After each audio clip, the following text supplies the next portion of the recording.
All right, so thank you again to the Strand for having us here, for Avon Books, for organizing this, for all of our amazing authors, none of whom are nominees for the Bad Sex in Literature Award this year or any year. And I hope we're gonna have a really intimate and stimulating discussion about sex and romance novels. So lie back and think of England. Drink up. All right, so sex. I want to start off by talking about how we talk about the sex in romance novels, because so often, even people who love romance talk about smutty books, trashy books, the naughty bits, or the clean romance, guilty pleasure. So I don't know about you guys. I find that I have angsty feelings about it, and Quanah, your books are described. Some of your books. One of my books so far. Yeah. Oh, are we using mics? Can you all hear me? Yeah. Okay. Described as clean. So can you kick off? What are your feelings about this? And then I want to open it up to everybody. Do you think this is a fun, lighthearted thing that I'm reading too much into, or are we perpetuating a stereotype we might not want to? Well, this book is my first book that was tagged as clean and wholesome, which kind of made me cringe a little bit. I do. I have a problem with the tag clean and with the whole clean tags, because before that, with my Unconventional Bride series, it's the same publisher. I understand why publishers would do it, because readers want to know what they're getting. Is this going to be sex in the book, sexy, not sexy? There's some readers who don't want to read about sex, and that's perfectly fine. If you just want the romance and you don't want to read the sex, that's fine. You need some sort of tag. I like to call it a sweet rom-com, because people have had sex in the book. They had sex before it started, and there's sex in the book. It's just closed door. I feel the term clean sort of gives the impression that my other books are dirty, and I don't consider sex dirty in any way. So that's my feeling on the term. So no, I don't think you're overthinking it or overreacting. I wish we had a better way to tag it for the readers. Hopefully we will. Someone else? No. I feel that one of the problems with clean and purity is that it tends to emphasize virginity as though that is a desired goal for romance. And I think that virginity, though, is not a moral construct. It is simply a physical thing that happens and then doesn't happen, and that's the end of it. So that's one of my main problems with the idea of purity or cleanliness or anything else. It is an old construct about how women should behave. Mm-hmm. Men are never judged. Aside from the more purely physical, do you wear deodorant, men are never judged by their cleanliness. That is not a term that is applied to them. Yeah, I mean, we love the rake, or we used to. I don't know if we do as much anymore. But that version, or the heroine version of that, is not as accepted. Mm-hmm. But I think we're getting there. Anyone down there want to add? So hi. I would say I definitely agree with you, Maya, that smutty, dirty, guilty pleasure, all that stuff is offensive and pejorative to what we like to read in books, regardless of what it is. I could read, whatever. Can't think of anything because, brain. But I've read classic fiction, I've read literary fiction, I've read romance, and there's no difference. It's just a term of how much you enjoy the book. And you can read, for example, a classic of literature, D.H. Lawrence, right? And that stuff is a lot, for lack of any better word, smuttier than some of the stuff you'll read that people dismiss as being dirty. And it's offensive, I think. I do think we need to have categories so that readers know what they're getting, but I would love as an industry and as a community, for us to really think about different ways we could describe this. There are so many books that are super sexy, but I'm like, oh man, that romance was so sweet. I don't necessarily mean that as there's closed door sex or there's no sex on the page or at all in the story. a friend of mine wrote a book that is really like gritty and kind of a dark romance. But she, when we talk about it, she's like, well, because it's a sweet romance. And I'm like, your romance, it's not sweet. Like, yes, there's closed door sex, but like, this is not a sweet story, what these characters are going through. And, she's been having trouble placing it because it's under this category of being sweet, but it's really dark. And I think that it kind of holds us back a little bit as writers. And I would just love if there was a way we could say, like, this one has closed door sex, this has on page sex, and that's it. Maybe sensual versus not sensual, or some sort of rating like that doesn't put any sort of negative connotation on the words. Yes. And doesn't say anything about the story. Let's just talk about the sex. Doesn't give it away. Yeah. All right, so someone here come up with this new rating system. Thanks. Bye. So for many of us, speaking of the first time we get into romance is we're 12, we're 13, we steal the book from mom's bedside table or that shelf in the library, and we skim to the sexy bits, and we read those and we giggle with our friends.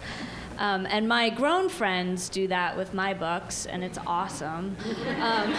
But what I try to tell them is part of what makes it good is the 200 pages of foreplay leading up to it. And there's a lot of work that goes into making a sex scene work and make it good. So I'm wondering if you each could talk about what makes a sex scene good. How do you get in the frame of mind to write one?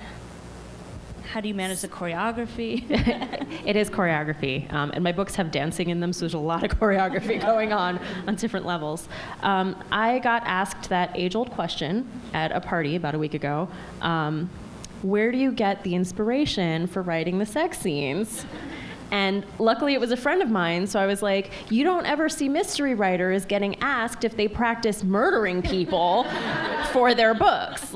So first of all, don't ask me that. And secondly, a lot of work goes into it because, you really have to think about, is this going to be like all of the other ones that I've written? How does it play into the book itself? Have they already done it in a bed too many times? Do I have to switch it up there? So there is there are a lot of practical elements that go into writing it, and way more thought than I think people realize. Those scenes are difficult to write.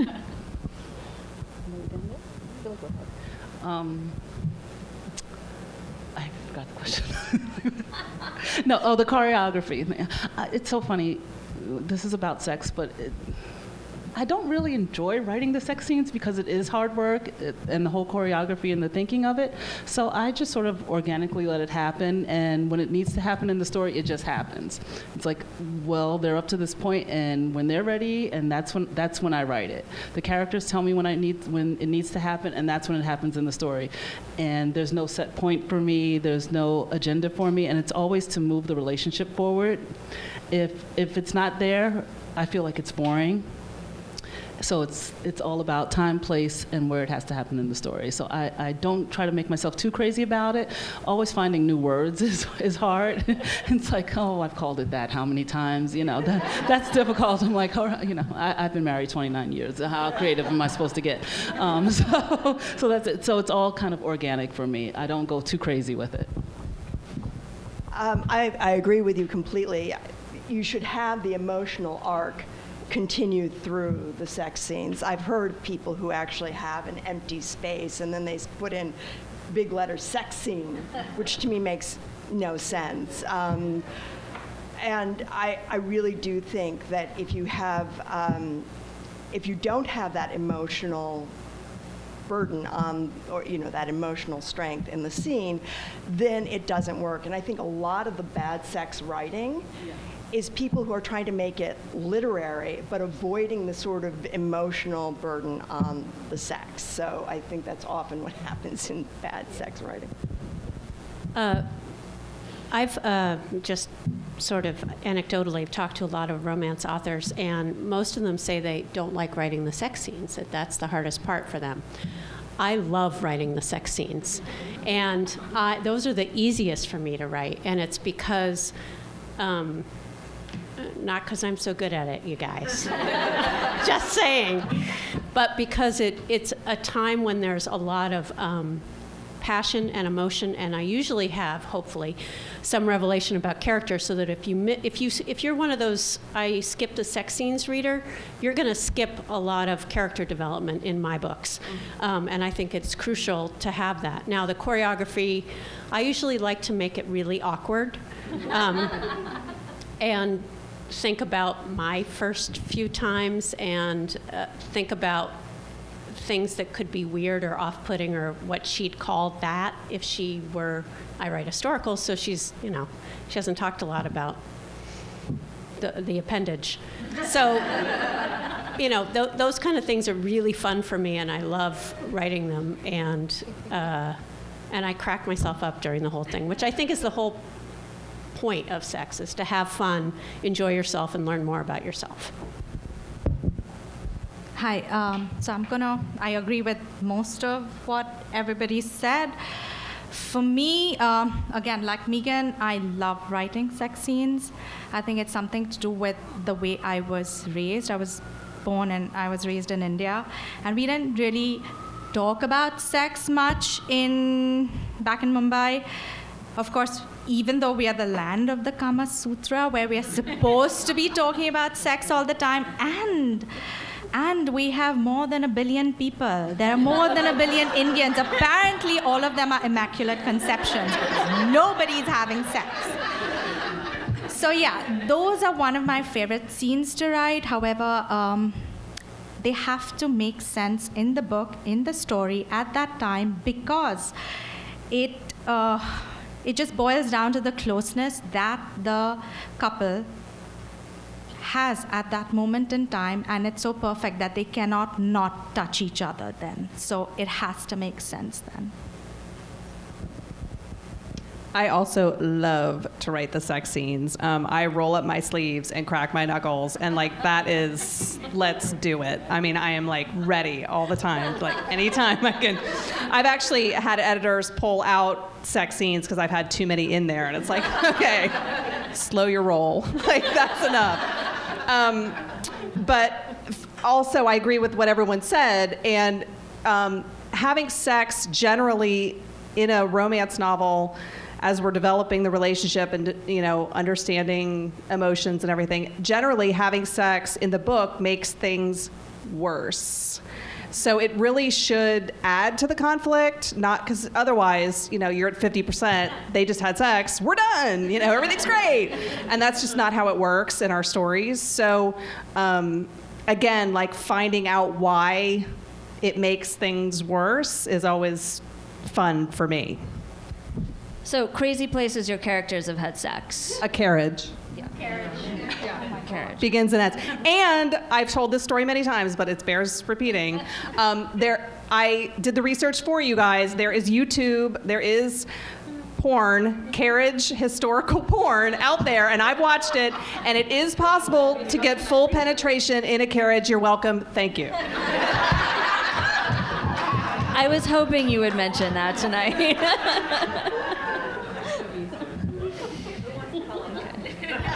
I'm sorry, my characters are pretty straightforward. They have sex in the most mundane places. So I'm going to make a note for my next book and put in the most outrageous sex scene ever. However, in my fantasy, I remember that there is some sort of heaven and hell thing happening, but that's not important. So no, nothing on earth. The astral plane? Oh, no. I think I think the most... Yeah, I think a carriage probably. Oh, I've had it out in a meadow, I guess, but that's not. I mean, there was grass stains on the gown afterwards, which was a problem. I hate when that happened. No horseback in any of these? No, I've never done horse, historicals? because then I think, what if she's allergic? Poor horse. Because I'm allergic, and so if I were Kate to Middleton is allergic to rub horses. sensitive parts against horsehair, ouchie.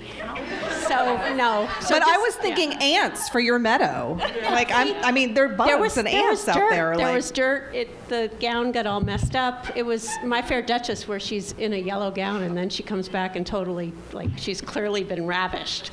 And it was whatever. So yeah. Okay, see, I'm writing historical fiction next.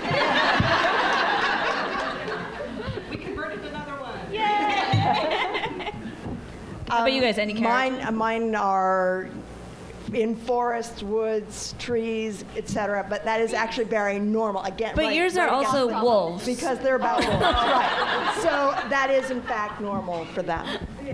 Trees? Against a tree. Actually, don't. That hurts. Pro tip: don't do that. They're very tough. So.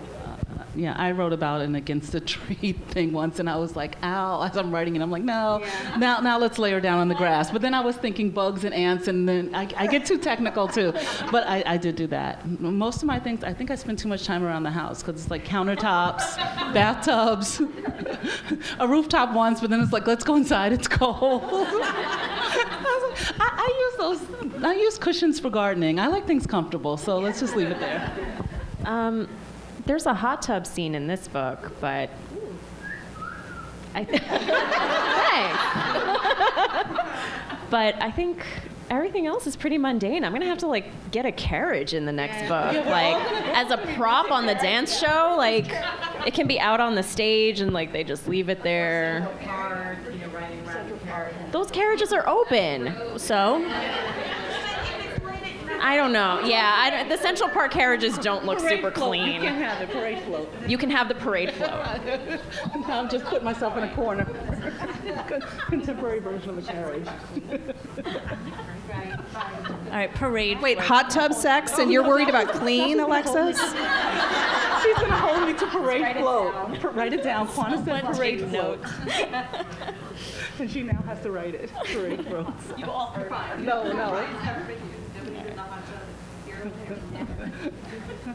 Well, now I have a really serious question. Take it down a level. There's no way we're getting out of this without talking about consent. I think it goes without saying we like to have it and portray it. Can you guys talk about how this whole cultural conversation we're having around this has changed the way you think about it or approach it? Because I think we've always kind of like instinctually wanted something mutual and like good. But I know I've become more aware of it as I write, so discuss.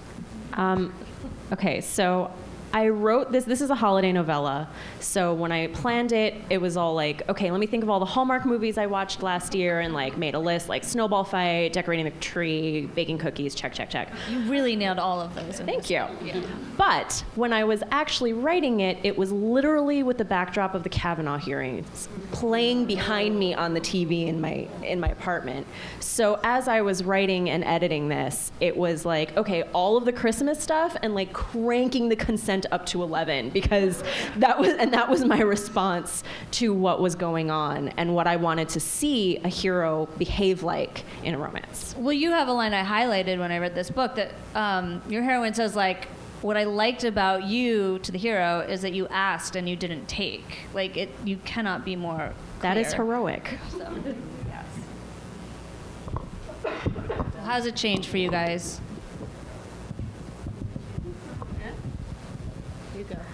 I don't think it's changed. I've always written consensual relationships in all of my books. With my last love story, the heroine, when she's very young, goes through sexual trauma. So her husband has to be extra careful with her.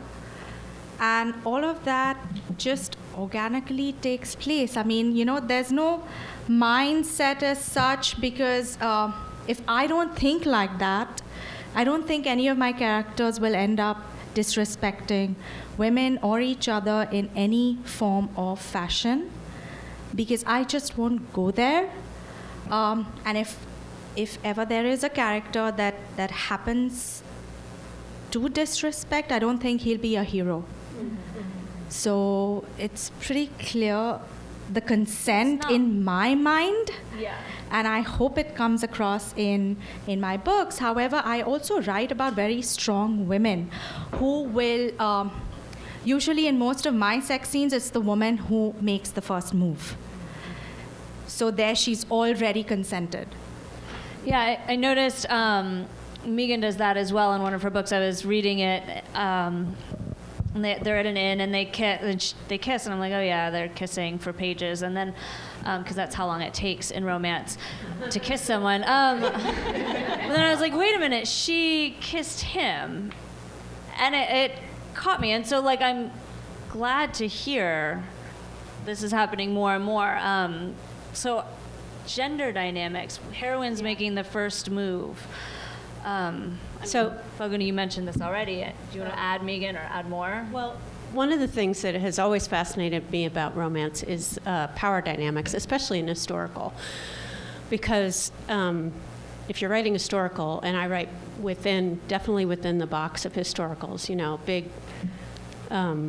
powerful guy, less powerful woman, simply because she's a woman in that society. And I have always wanted to write the power balance, so and it was something I just did instinctively.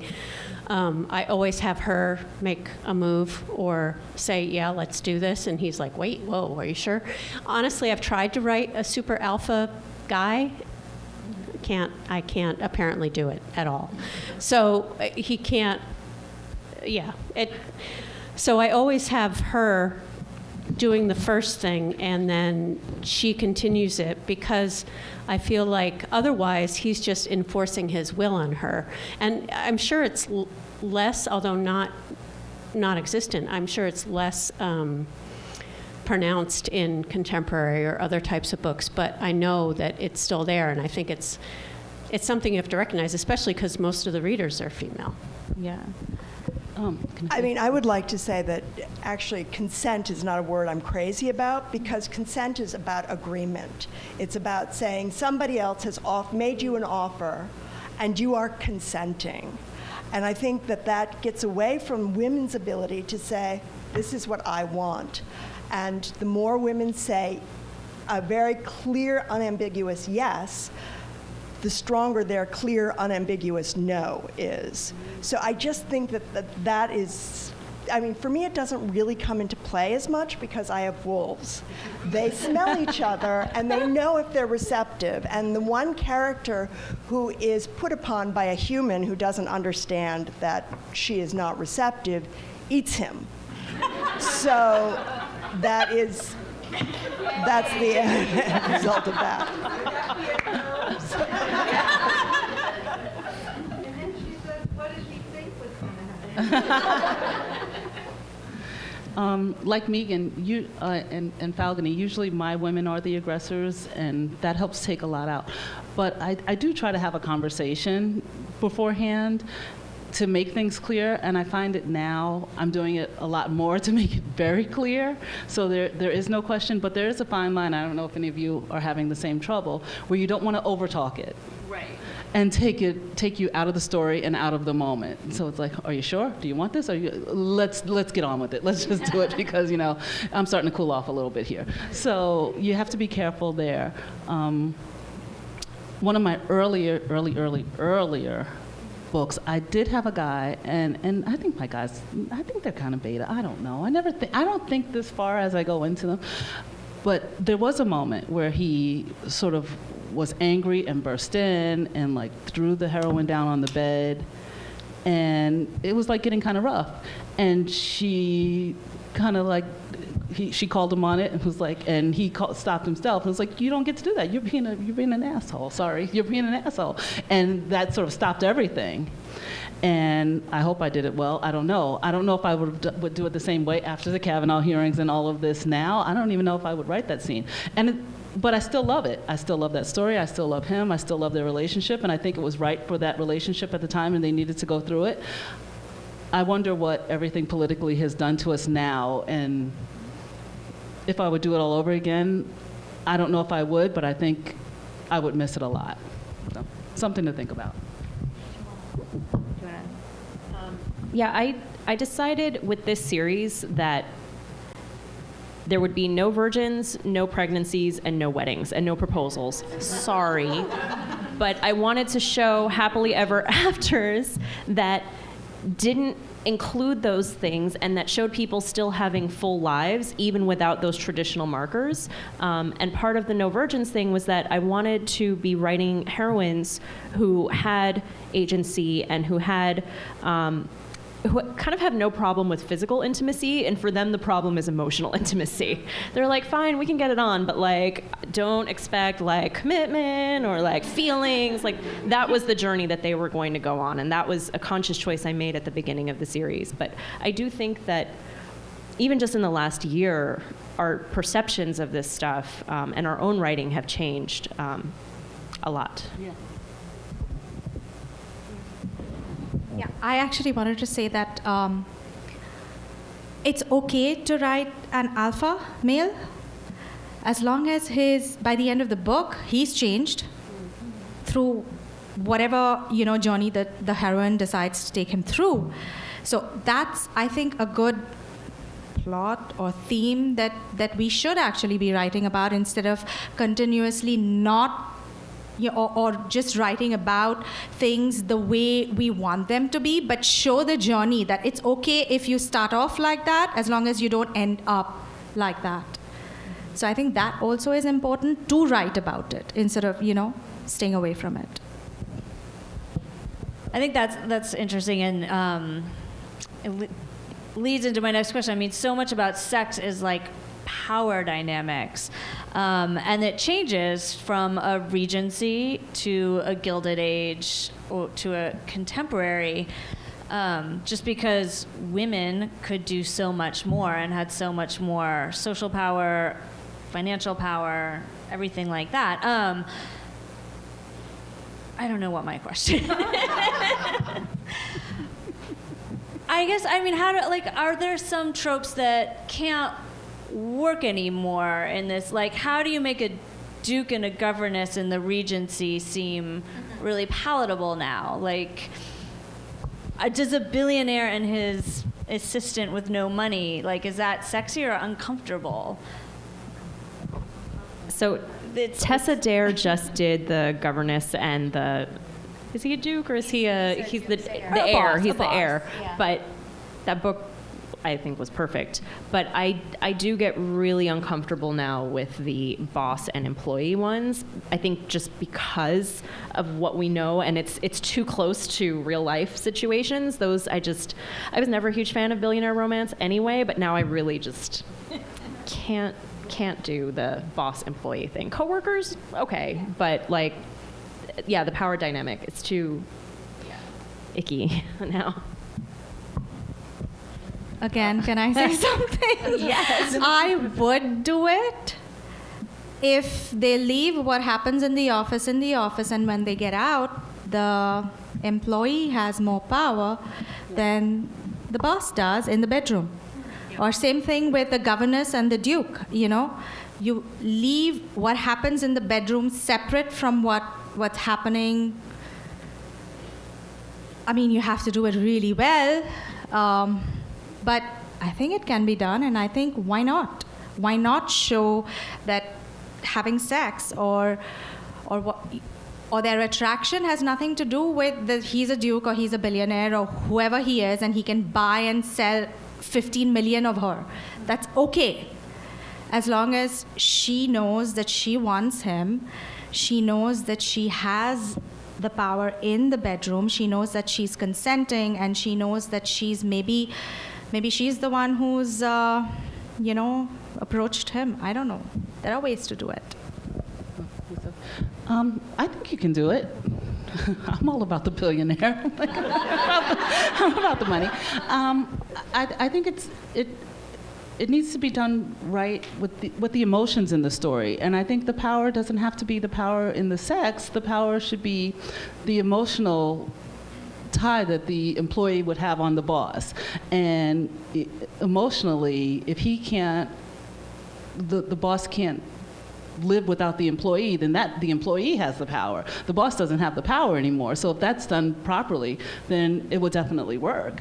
It doesn't matter if he's not demanding sex for your job. If it's sex for your job, then he's a jerk and he's got to go. And he's not the hero. That's not a romance anymore. So that story doesn't work. But if emotionally he's all tied up in her, it definitely works, and I'm fine with it.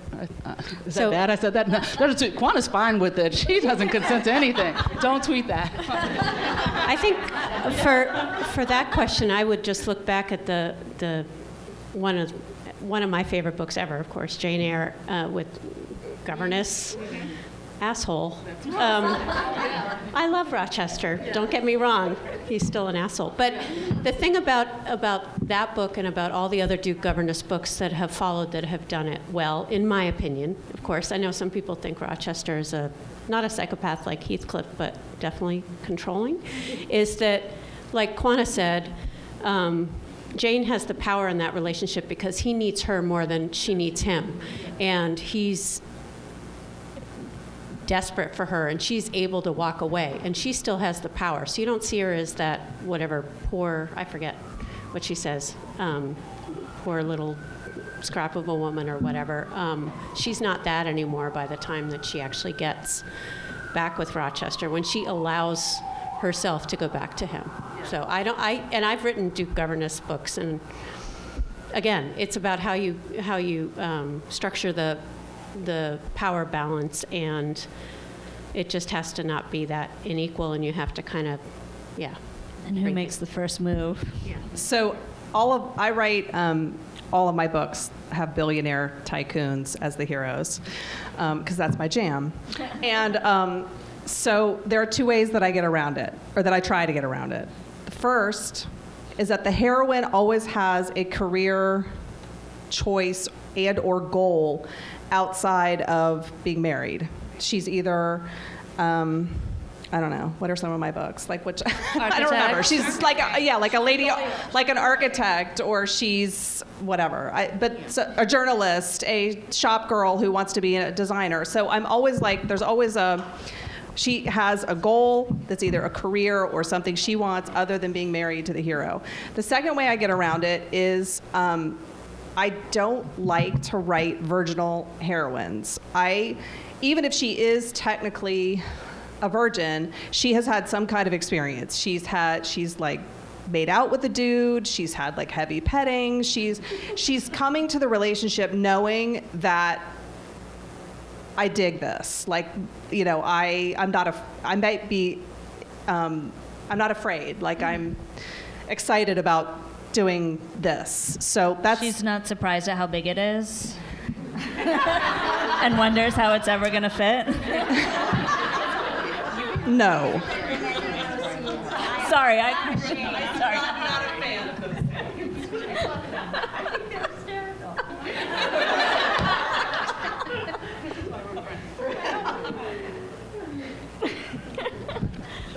I'm sorry, did you want to? So yeah, I think we're getting away from the expectation that historical heroines are always virgins, right? Who here has written a virgin hero? Yes.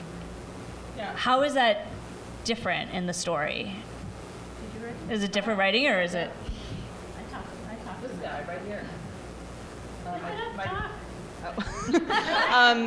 I've written a deaf hero. I've written a virgin hero. He's deaf in this story.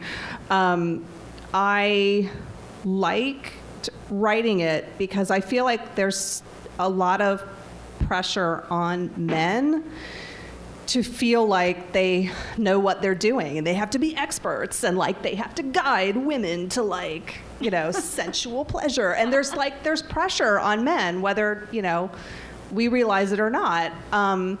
And listen, they have a lot of advantages. I'm not saying they get a free pass, but like that, I have heard from men that is something that they think about, especially in their teenage years. So for him, there was, you know, he's expected to like know what he's doing, and that to me was the interesting aspect of writing a virginal hero. Like, how do you deal with consent and, you know, knowing exactly what to do when you've never been down that road before, so to speak. Well, yeah, I mean, this is the other thing. Like, romance sex is like 99% of the time exquisitely perfect, all the time, the first time, right, for everyone, always. And like, we're writing escape and fun and fantasy, and, you know, I want to feel what that feels like to write it, and I want to read that because I know what, the alternative is. We all do. So I don't want to like not write that, or I think we all want to like go there and have that perfect fantasy sex in these books. But sometimes I know, like, Falguni, you've written this where like a heroine has not had the greatest sexual history, and like, can you talk about like coming back from that, sex for her after that, or? But the thing is, in her past was 12 years before the book takes place. So the trauma that she experienced was over a decade old. So she's kind of, you never get over something like that, but she, because of the support of her husband and her brothers, and because of the decisions she's taken, or it's, of course, therapy. So she's not at this stage where, at least in the book, where she's hesitant about sex, but she's not afraid of it anymore.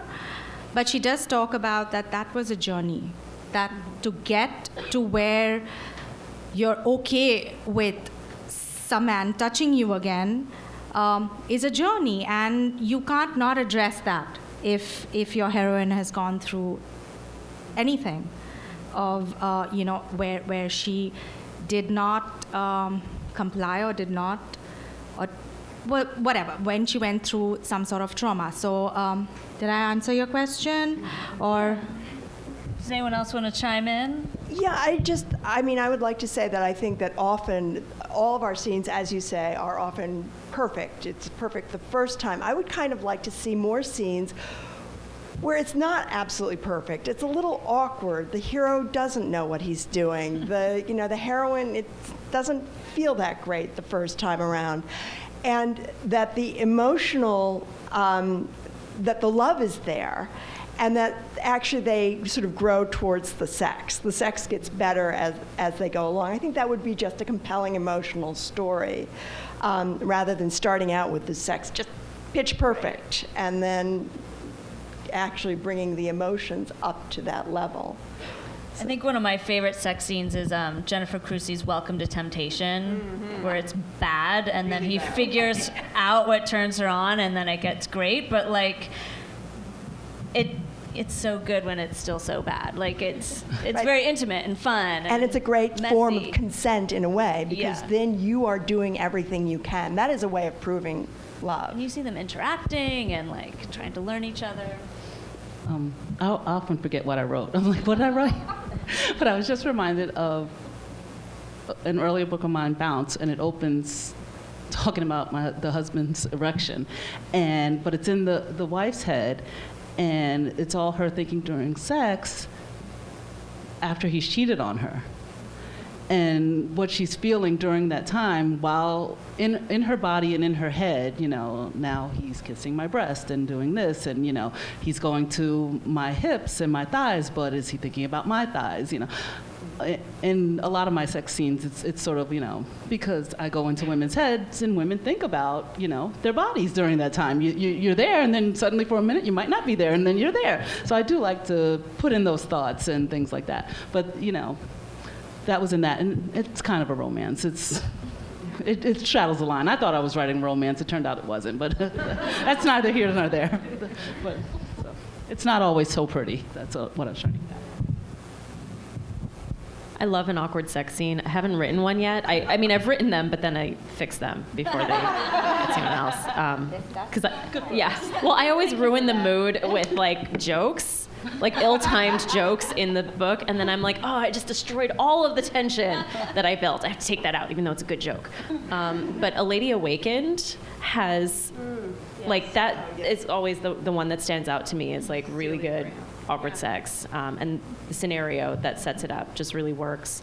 But I think going back to something that Falguni mentioned, where you do have a trauma in the backstory, I think that gets used a lot in romance, and while realistic in terms of statistics, I I like seeing where there's like actual work and professional help and all of that goes into healing. Because it seems like, I know, Adriana, this is for you. It happens so often where something happened in the past or happens and then just like, it's just She just dealt needed with. to meet the right one. Yeah, right? And Not that's, no, not that simple. Bullshit, thanks, Kate. All the sex therapists in the room have feelings and thoughts. So I have a note on my list here. We're wrapping it up. Just wolf sex? Question mark. Inquiring minds want to know. Okay, can I just say that that my wolves actually always change they go into skin when they have sex. They use their human bodies to protect their pack and their land, etc., and to have sex because there's nothing like the feeling of skin against skin. So I'm not an expert at wolves. Actually, I do know, I've read a lot about wolf sex, rather too much about wolf sex. But I don't use a lot of what I've read. Research. Research, it was just research. Thank you for that. Well, you have to ask. Also, paranormal, and this is so big. I think it's so interesting of like what, and I don't know what the answer is, but what it says about the way we negotiate our bodies and interacting with other people. And none of us write paranormal. Except, I mean, you and you, wolf sex, yeah. Not really happening But it gets right now. normal. Not with the flipping skin on. Right. Wolf sex is happening. Well, I have one of my characters say at the end when he's had to tell his human lover, or she's discovered what he is, and yeah, it is awkward. He says there are 3 awkward conversations. 1, I'm going to have to kill you if you tell anybody about my pack. 2, we have to have this conversation about that I am a monster and not one of these kind of clever nihilistic vampire monsters. I'm one of those monsters who has the hint of bestiality. And, we generally sort of shy away from that when we're writing about werewolves, but I think it bears some mentioning at least. Well, so that perfectly sets up the last question I have, and then we'll take some from you guys, I guess. Do we have time, Pam? Romance has always tackled like taboos in sex. So, for example, I'm going to let my English major show here. Most of English literature, the heroines have sex and then die. And that doesn't happen in romance. Seriously, think about it. Like Madame Bovary, Anna Karenina, Juliet. Like, it does not go well for women who have sex in literature. But in romance, they get to live, and then even happily ever after. So, what do you think are the... Oh, before I get there. I also just want to give a shout out to a book I read recently that I feel like now I can't tell you because it would spoil, but there was a hero who was paid for sex. And I feel like that's something that like years ago would have been like so wicked and taboo, but it was just dealt with such a refreshing lack of shame or apology. And I was like, yeah, of course he did. Like, the circumstances called for it. This is fine. This is not an impediment. So I guess, what do you guys see as like the next sexy issue issue with sex for romance to get down and dirty with? I mean, one of the things I would really like to see is a lot of times you see women who are sexually active, but it's often presented as though they're sleeping around because they hate themselves. And I would like to see them having sex frequently because they like it. And the same with men, that they're not having sex a lot because they hate women, but because they love women. I mean, just because you're having sex and then not marrying them doesn't mean that you hate them. So I think that is I have rarely read a romance where that kind of openness to it as a physical experience is really addressed. I can't think of anything. Well, yeah, I think especially in historicals to bring that attitude would be a really interesting and fun challenge.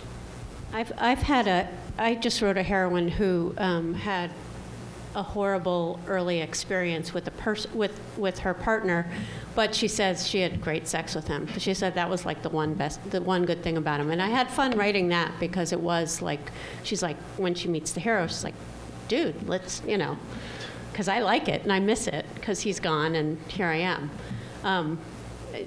In terms of what's next, I can't even think, well, especially in historical. I mean, we're so hidebound by what we can and cannot do, especially writing, heterosexual historicals. Virgins and carriages. Yeah, virgins and carriages, yeah. So, yeah, I can't think of anything. Yeah, one is that unapologetic sex from both the sexes. Please don't be ashamed of your urges or your sexuality. I think I'd like to see more of love or sex, but a polyamorous sex actually, where multiple people are in love with each other and they're trying to figure out polyamorous relationship. How do they live? How do they function? How many people in the relationship? Yeah, that's something that I've actually kind of tackled with in my last love story. But yeah, I'd like to see more of that. I would like the sexy parts of that. That's the logistics of making it work. Probably going off of what everybody else says, more of the sex not saying it doesn't mean anything, but not sex to fix things, sex to heal a relationship or things like that. All my women seem to enjoy sex. I'm like, writing a virgin, what is that? And they've already come in and they enjoy sex, and it's just something that they do, and it happens, and something the men do, and it happens. So I don't know. I don't feel like there's anything that can't be done or anything that's a new thing on the horizon. It feels like what's new coming up, and then everybody will do it. I have no clue. I'm gonna, coming up for me, I'll be writing about guys parade floats. No, I don't know how I'm gonna do it. I'm gonna be writing about sexy guys who knit. So they're gonna be beta guys who knit and have sex. So yarn sex. I don't know. Please tell me someone's getting tied up with yarn. Yeah, it will be there. Thank you. I'd really like to see more stories like Cat Sebastian's Unmasked by the Marquis, which featured the non-binary heroine and a bisexual hero, which I just thought were she's an amazing writer. The characters were so well developed and well drawn and so different that I couldn't put that book down. I hope we see more outside the quote-unquote norm for me. And, Elizabeth Hoyt wrote Duke of Sin, which had Vale, who was a bisexual hero, and yes, please, just all of that, more. Well, yeah, I think when, a great writer just finds the right characters and does it so well, no matter what you think going into it, you're going to fall in love and feel it and get really excited by it. And I think that's what romance does best, is it takes us there. I'm struggling to come up with an answer for this, but I want to see more of the, more current attitudes towards sex reflected in the books. In my second book in the Dance-Off series, the characters have been friends with benefits, kind of F-buddies, for years leading up to the beginning point of the book, but they were also sleeping with other people during that time. They just were, having a sexual relationship kind of when it was convenient for them, when they were around, and when they were not, they would sleep with other people. And to me, this seemed not at all like a problem. That's just sometimes how relationships go and dating today, right? But a few reviewers were like, I understand that that's a thing now, but I didn't like it. And I'm like, well, but I think that as we, write the changing attitudes towards sex into stories, we can, even with historicals and stuff, we put our modern sensibilities into what we're writing. And what Falguni was talking about, even being in love with and involved with multiple people. Like, how do you manage those things? So I kind of want to see just more of that. All right, can we take questions from the audience? Anyone? I have a question. You guys talked a little bit. Thank you.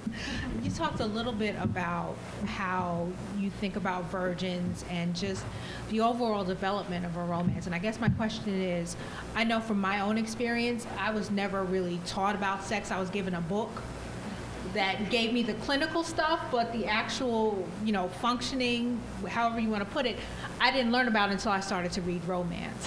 And of course, that was many years ago because I'm old. But do you ever think about the fact that you're writing these scenes with all of these new sensibilities, that you're still going to have an impact on young girls who might be in a similar situation where nobody's talking about it, they know about it, but they don't know about it? Does that make sense? Yeah, one of the ways that I try to do that is to talk about masturbation and the heroine being familiar with her own body. I mean, even if it's, because historicals, even if they hadn't seen sculpture or books or whatever, or anything, what art, I mean, right, even if they hadn't seen that and didn't know about the male body, I try to have them talk very positively about their own sensual experiences with their own body before they even, just so they're just aware of what an orgasm is, what a clit is, what, just awareness. As someone who's written a fair amount of virgins, same thing. Usually my heroine will usually masturbate at some point and/or will be like, what's going on here? And she's usually pretty, even if she doesn't know anything, like technically, like you were saying, she's open to the experience. And usually these heroines are enthusiastic about the learning process, which makes her sound kind of whatever. Anyway, but it's all a matter of the way they approach their relationship with the hero. And like you, I learned all about sex from books because, like you, perhaps I'm old. And a lot of the ones back then, I thought women just lay there. And the guy was like, I read the late 70s, I think. I was reading in the late 70s when it was very much the alpha and the, it's not polite to actually admit you have sexual desires, so they must be forced. And then they end up sort of enjoying it, but sort of guilty about it. And I always have that in my mind because I think I was scarred by it. So I think I overcorrected the other way to make my virgin heroines probably not seem as virginal as they would have been in the actual times.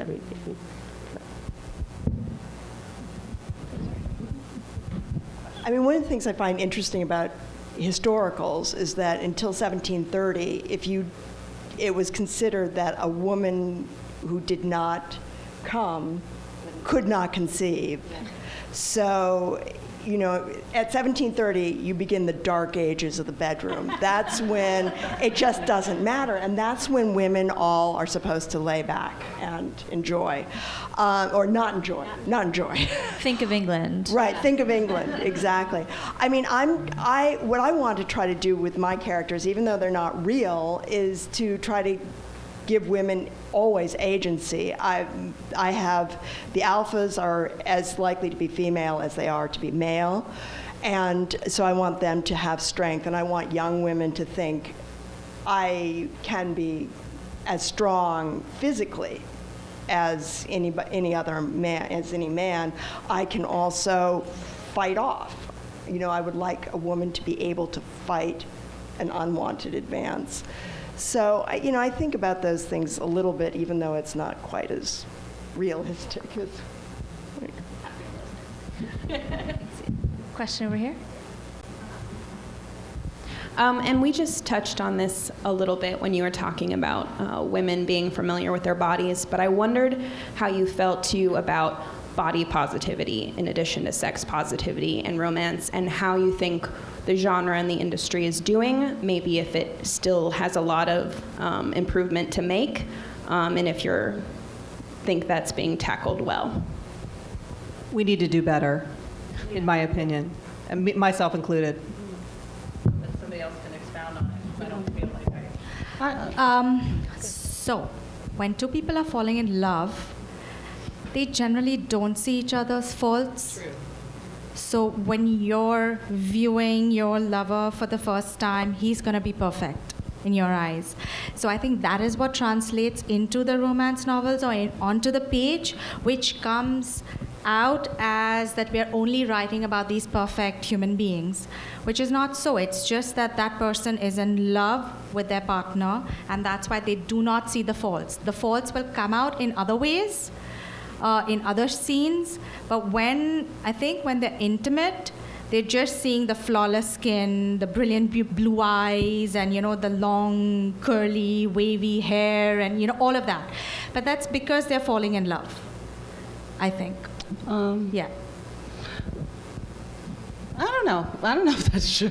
Maybe I'm so mean and jaded. I'm like, I love you, but I think, I think romance, we sell the fantasy, but our readers are real people, we're real people, and maybe I do it too much. I bring a little bit of reality to my romances, and for me growing up, all I read was the blonde heroine. There wasn't, and there still is not enough of the brown-skinned heroine to me, and or the plus-size heroines, or any of that.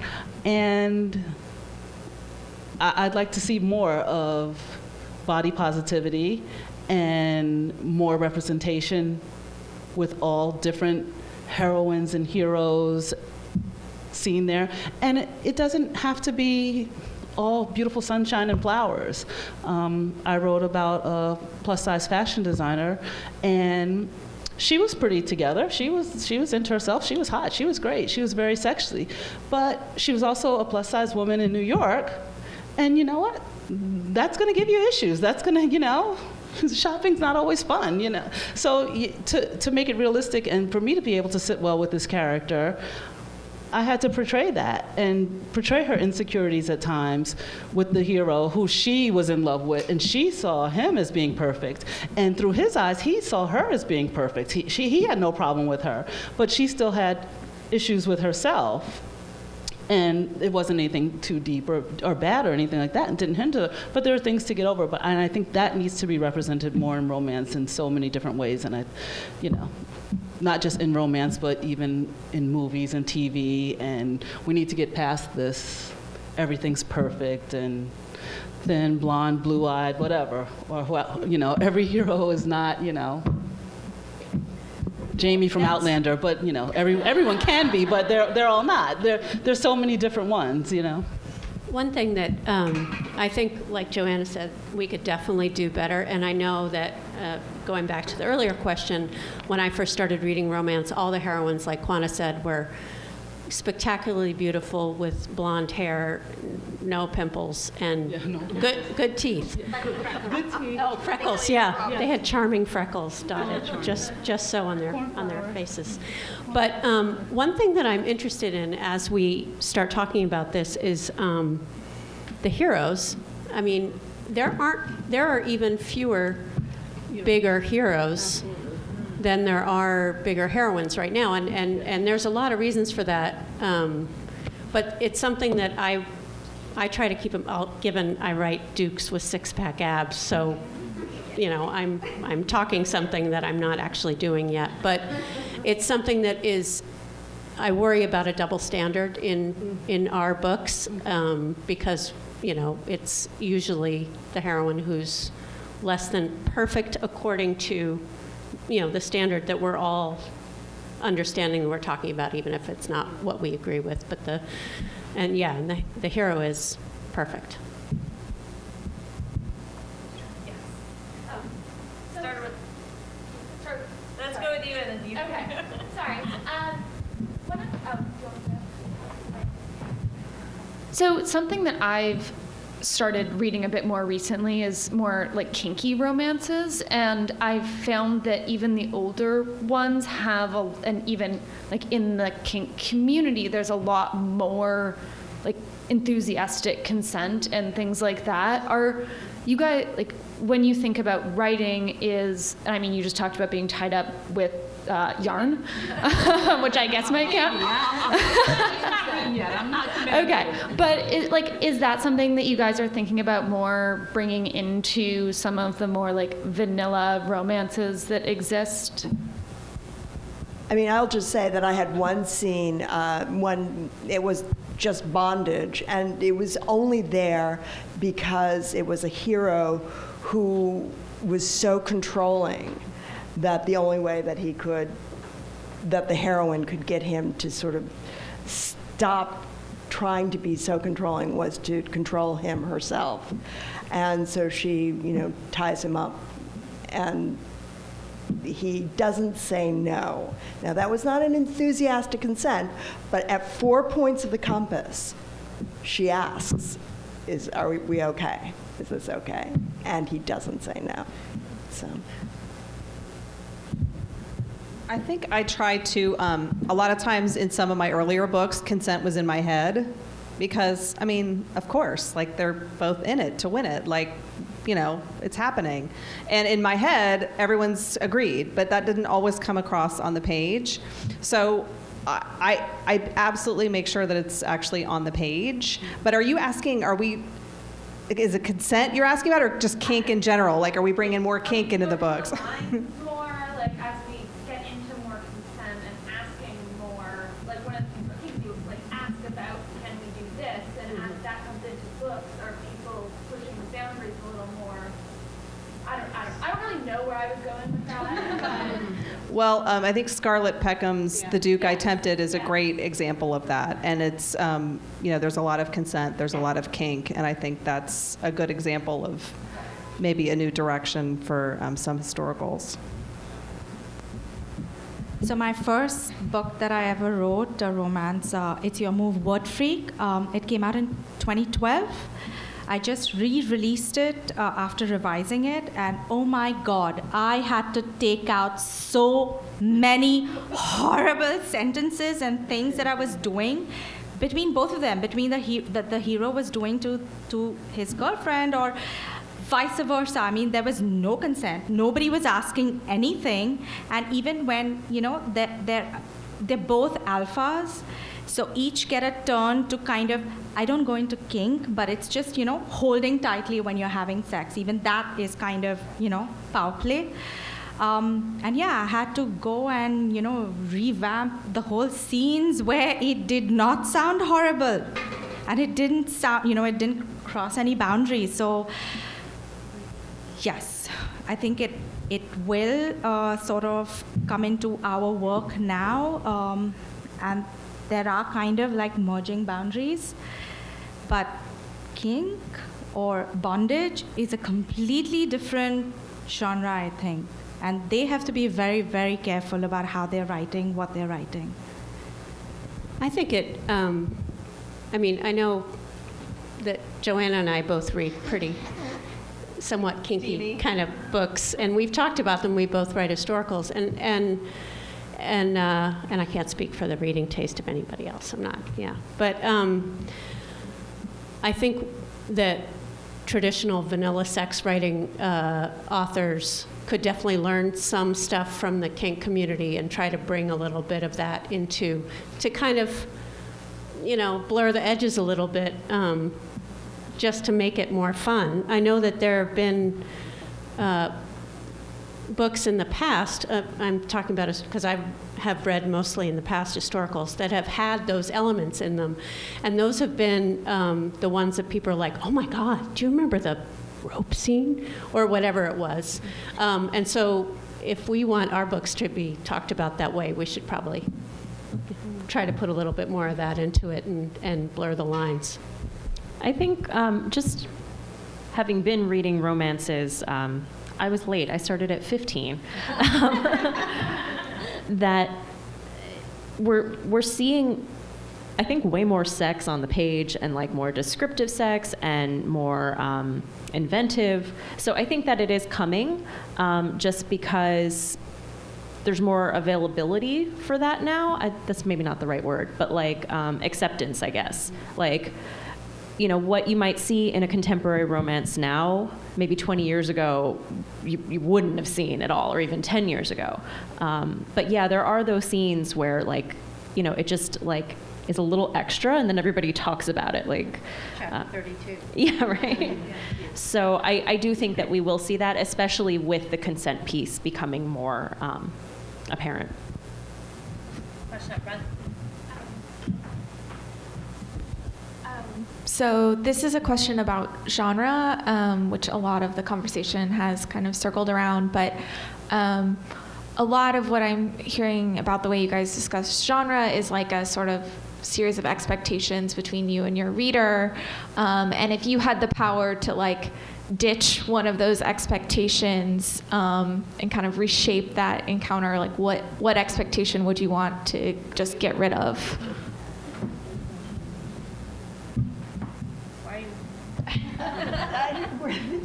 That was a really good question. I think I'd like not to have to write about the aristocracy all the time. I'm a really light, fluffy author. I can't seem to help that, so it suits that milieu, but so I can't write the gritty stuff that some historical authors can go into the dark side, and that would be I would like to, one of these days I'll stop writing about dukes, but today is not that day.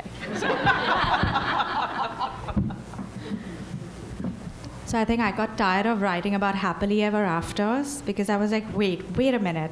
Why does everybody need to have a happily ever after?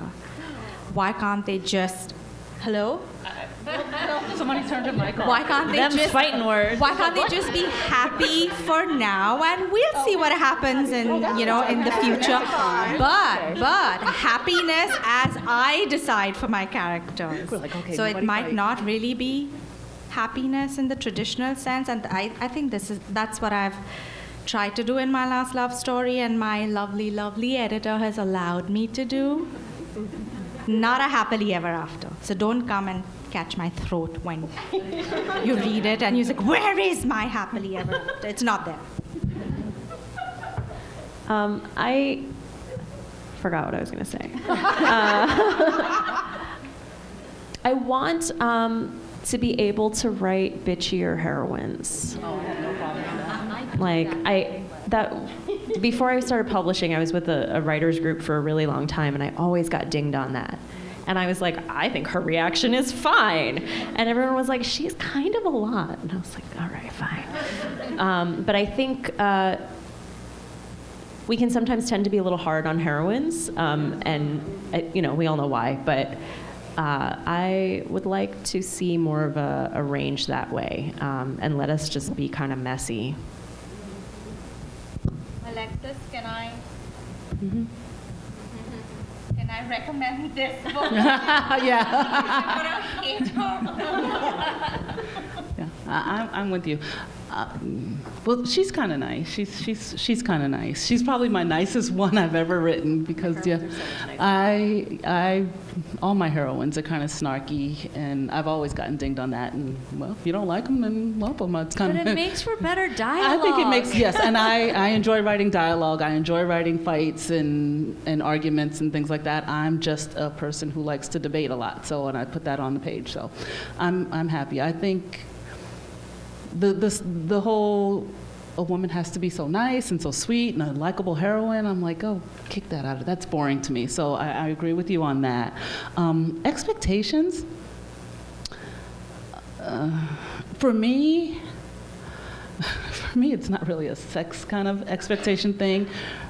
For me, not to get off topic, but I'll get a little off topic, it's as an author of color, there's always an expectation to my books that maybe a lot of times I don't fulfill. I've heard as a compliment, even this week from friends. It's like, oh, your books are so nice. They're for every woman.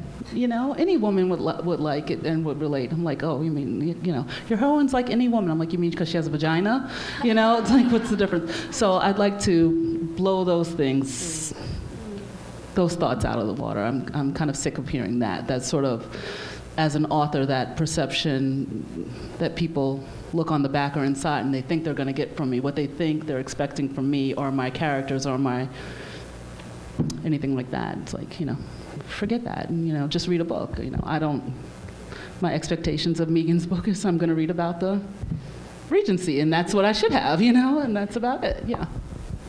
Okay, I've had some wine, so I'm going to be really honest. Monogamy. That for me would be something that, monogamy is something that we've constructed as, sort of 20, what are we in, the 21st century? 20th century humans. It's not in history ever been, not everybody ascribed, right, it wasn't a thing, always in history, and I feel like we sort of expect our hero and heroines to meet that one person and then that's it, and you're never allowed to ever think about anybody else. And I just, I don't think that's realistic. I'm not saying I'm going to write a non-monogamous book, but I'm just saying that would be something that I think would be really interesting to explore. I feel like I should be saying something, but my editor has been so gracious about allowing me to pretty much make my characters any way I want them to be. So I have no expectations that are not met. So I'm fine. So we've been pretty serious talking about some subjects that really need discussion, but I want to bring up humor in sex and the funny parts of sex. And how do you feel writing about that? How easy or how hard is that? And is that something that you find you seek in romance, or you find yourself writing it yourselves? Well, yeah, I do. Sex is hysterical, like when you think about it, right? And the way I write in my natural voice is trying to be funny, I guess. And I do like books where the sex is funny. I would say Charlotte Stein often has super erotic, super hysterical books. She has moments that are like intense, sexy, and then something happens and it's wonderful. And it actually brings it back from being, it lightens the mood and has the ebb and flow a little bit more, like the way naturally I think sex is. So yeah, and I love writing the funny parts. So yeah. How about anybody else? It is funny. I once had a heroine start laughing when the hero gets undressed because she's like, "You're going to put that inside me? Like, that is really, like, crazy." So, yeah, it's funny. Yeah. Can be. I've already said that I've ruined a lot of sex scenes in the first draft by putting jokes in there. So that's something I always walk myself back from. I want to read those versions. Yeah. So maybe that's something that I will work on leaving in later. I don't know. I can't remember any of them. I don't know if mine are funny. Somebody else will have to tell me. I've heard that they can be funny at times, and I've heard that I'm funny. People have told me. You say yes, well, then they are. So I just go by, I write it and sort of try to forget it. I write it and move on and forget it. But I like to keep it as true to the moment as possible, and I think sex is funny, like you. I think it's funny to be real, and you sort of have to laugh through it sometimes. So thank you for saying they're funny, so there you have it. I think it should be. I did remember one, sorry.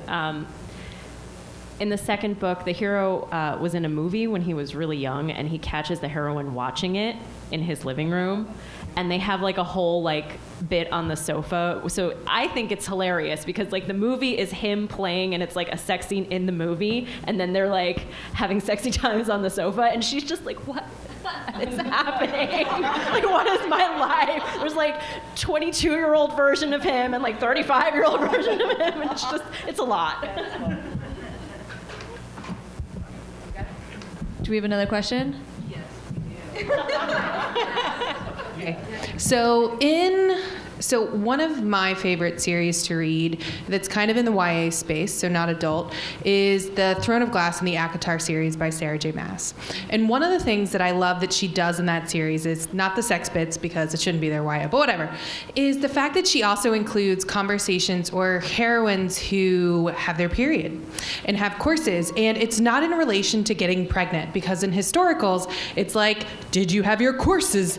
Are you pregnant? And I feel like this is something that is a part of every woman's everyday life, and yet in romance, unless it's about birth control or about her getting pregnant, nobody really talks about it, and it's left out. But I do think that it's part of, like, it's a part of sex, yes, and so it's the reason why I'm asking this, but is it something that, you know, is kind of glossed over, like, I don't know, like doing your makeup or something like that? So it's kind of a question to you all, and like how you put it in your books, how you want to put it in your books, how reader expectations in the past, like in 90s, 80s, 70s romance, like you kind of gloss over it because nobody talks about periods or bodily functions or even cleaning up after a session.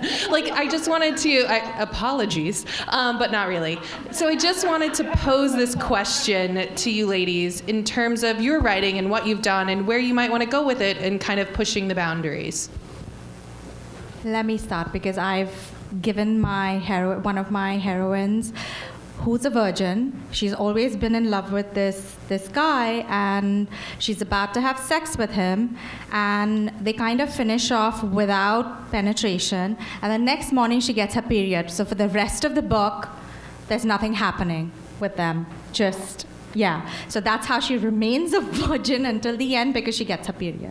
So I do put that in. I do put the cleanup in, because it's just a process. I mean, you're going through it. It's messy, exactly. How do you not clean up? And I'm a hygiene fanatic. I mean, I cannot have, all of those tissues lying there, or, the bed sheets all rumpled and dirty. They need to go into the wash the next morning. So I do all of that, the cleanup.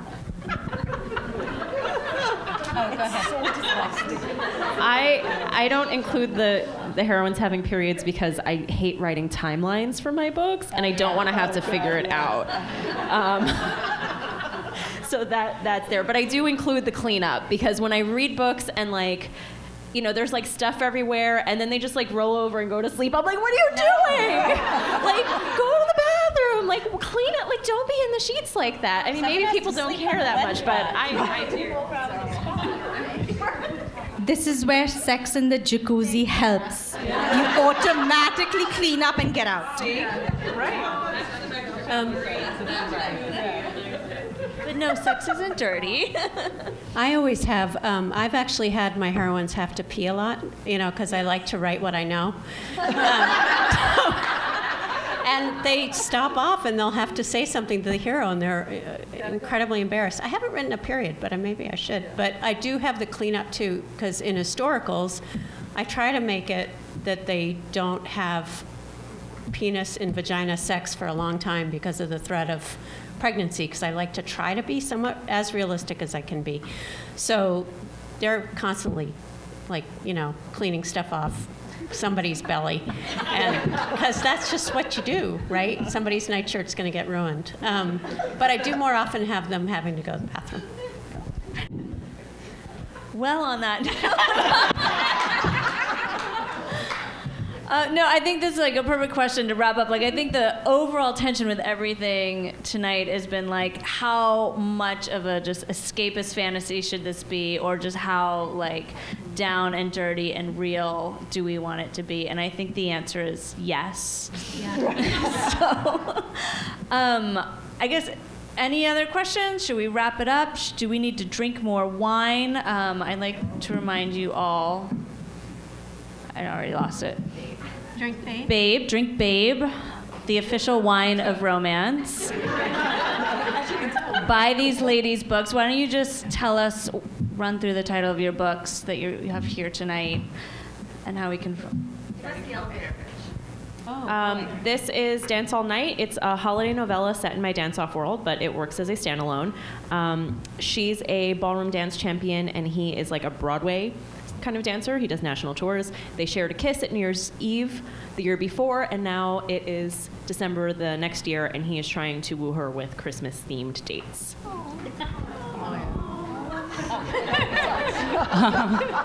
This is as good as the first time. It's book 1 in my Sugar Lake series. It's my first sweet romance, so yay me.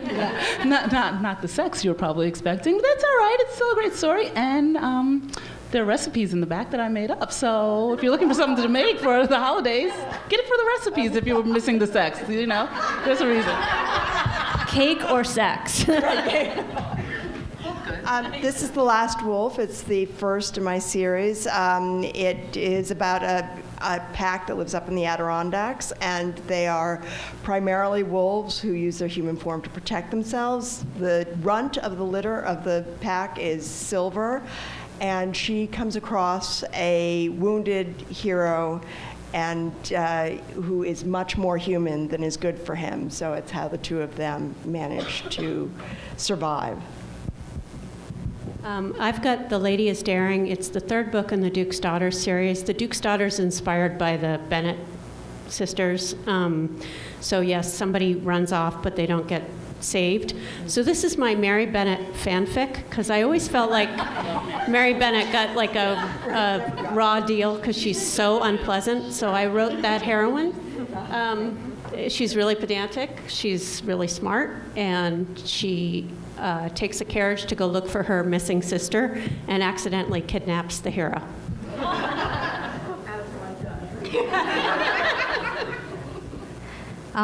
Mine is My Last Love Story. This is the women's romantic fiction with the dubious happily ever after.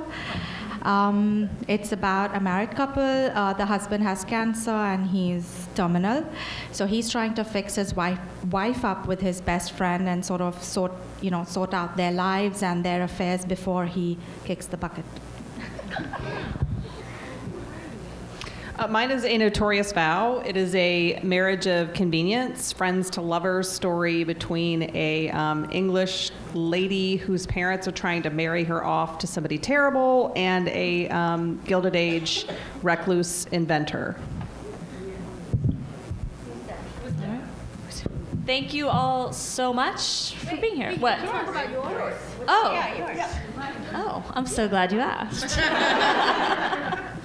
My new book is Duchess by Design. It's the first book in my Gilded Age Girls Club series. An impoverished duke comes to Manhattan to find an heiress, but he finds a seamstress instead who makes dresses with pockets. Priorities. So, thank you so much, everyone.